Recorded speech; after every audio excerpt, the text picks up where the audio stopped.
வணக்கம். இன்னைக்கு நாம ரொம்ப சாஃப்டான பஃபியான ஃபுல்காஸை எப்படி செய்யணும் அப்படிங்கிறது பார்க்கலாம்.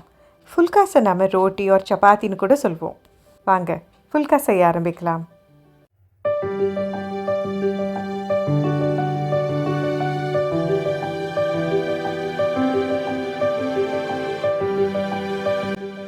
சாப்பாடு என்னைக்குமே நமக்காக காத்திருக்க கூடாது. நாம தான் சாப்பாடுக்காக காத்திருக்கணும்.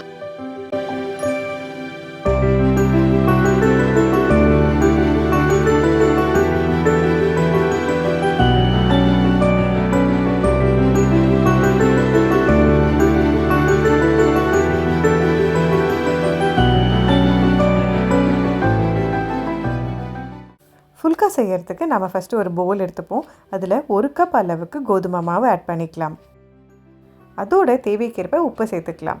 இப்போ உப்பையும் கோதுமை மாவையும் நல்லா மிக்ஸ் பண்ணி வச்சுக்கலாம். இப்போ நம்ம மாவு பிசையறதுக்காக கொஞ்சம் கொஞ்சமாக தண்ணி ஆட் பண்ணி மிக்ஸ் பண்ண ஆரம்பிக்கலாம். ஒரே சமயத்தில் நிறைய தண்ணி ஆட் பண்ணக்கூடாது. கொஞ்சம் கொஞ்சமாக நம்ம மிக்ஸ் பண்ண தான் ஆட் பண்ணணும். அப்படி வாட்டர் பத்தலை அப்படின்னா கொஞ்சம் நம்ம தண்ணியை சேர்த்துக்கலாம். இப்போ கோதுமை மாவுலாம் ஒன்று சேர ஆரம்பிக்குது. நம்ம இதை நல்லா பிசைய ஆரம்பிக்கணும். அதே மாதிரி தண்ணி கொஞ்சம் கூட போயிடுச்சு அப்படின்னா கொஞ்சோண்டு கோதுமை மாவு நம்ம கலந்து விட்டுக்கலாம். நம்ம சப்பாத்திக்கு மாவு பிசையும் போது அது சாஃப்டாக இருக்கணும். ஸோ இந்த அளவுக்கு நம்ம சாஃப்டாக மாவு பிசைஞ்சு வைக்கணும். சப்பாத்தி மாவை பிசைஞ்ச உடனே நீங்கள் கண்டிப்பாக ஒரு 15 மினிட்ஸ் ஆகுது அதை ரெஸ்ட் பண்ண விடணும். 15 மினிட்ஸ் கழித்து மறுபடியும் ஒரு தடவை பிசைஞ்சிட்டு அதுலேருந்து சின்ன சின்ன பால்ஸாக நம்ம உருட்டி வச்சுக்கலாம். இப்போ ஒரு ரோலிங் போர்டு எடுத்து அதில் கொஞ்சம் கோதுமை மாவை ஸ்ப்ரிங்கிள் பண்ணிவிட்டு இந்த மாவை எடுத்து சப்பாத்திகளாக நம்ம ரோல் பண்ண ஆரம்பிக்க வேண்டியதான். ரோல் பண்ணும்போது நம்ம கார்னர்ஸை தான் கான்சென்ட்ரேட் பண்ணணுமே தவிர சென்டரை நம்ம ரொம்ப மெல்லிசாக்கிடக்கூடாது. அப்படி சென்டரை நம்ம ரொம்ப மெல்லிசாக்கிட்டோம் அப்படின்னா சப்பாத்தி பஃபியாகவே வராது.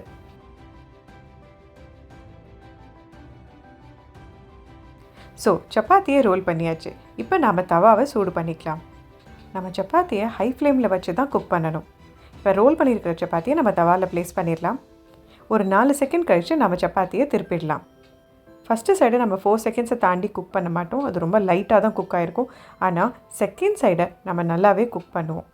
செகண்ட் சைடு நல்லா குக் ஆனதுக்கப்புறமா நம்ம சப்பாத்தியை டைரெக்டாக ஃப்ளேமில் சுட்டெடுக்க போகிறோம். இப்போ நாம் ரொம்ப கம்மியாக குக் ஆகிருந்த அந்த ஃபஸ்ட்டு சைடு இருக்குது இல்லையா, அதை ஃப்ளேமில் சுட்டெடுக்க போகிறோம்.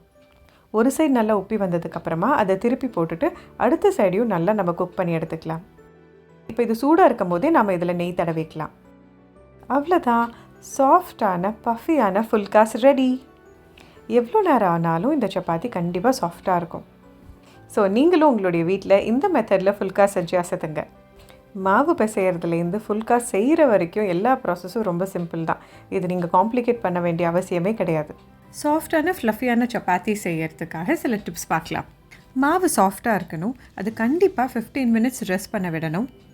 அதை நம்ம ஈவனாக ரோல் பண்ணணும். சப்பாத்திஸை ஹை ஃப்ளேமில் தான் குக் பண்ணி எடுக்கணும். அண்ட் ஃபர்ஸ்ட் சைட் ஆஃப் சப்பாத்தியை தவாவில் வெறும் ஃபியூ செகண்ட்ஸ்க்கு தான் நம்ம சுட்டு எடுக்கணும். ஸோ நீங்களும் உங்கள் வீட்டில் ஃபுல்காஸை செஞ்சு அசத்துங்க. அண்ட் உங்களுடைய கமெண்ட் அண்ட் ஃபீட்பேக் கண்டிப்பாக எங்களுக்கு கொடுங்க. அம்மா சமையல் சேனலை நீங்கள் சப்ஸ்கிரைப் பண்ணலை அப்படின்னா கண்டிப்பாக சப்ஸ்கிரைப் பண்ணிக்கோங்க. பக்கத்தில் இருக்கிற பெல் ஐக்கனை கண்டிப்பாக ப்ரெஸ் பண்ணிக்கோங்க. அப்போ தான் நாங்கள் ஃப்யூச்சரில் அப்லோட் பண்ணுற வீடியோட நோட்டிஃபிகேஷன் உங்களுக்கு வரும். உங்களுக்கு இன்னைய வீடியோ யூஸ்ஃபுல்லாக இருந்ததுன்னா கண்டிப்பாக லைக் பட்டனை ப்ரெஸ் பண்ணுங்கள். அண்ட் உங்களை மாதிரி குக்கிங்கில் ஆர்வம் இருக்கிறவங்களோட ஷேரும் பண்ணுங்கள். தேங்க்ஸ் அ லாட் ஃபார் வாட்சிங். மீண்டும் சந்திக்கலாம்.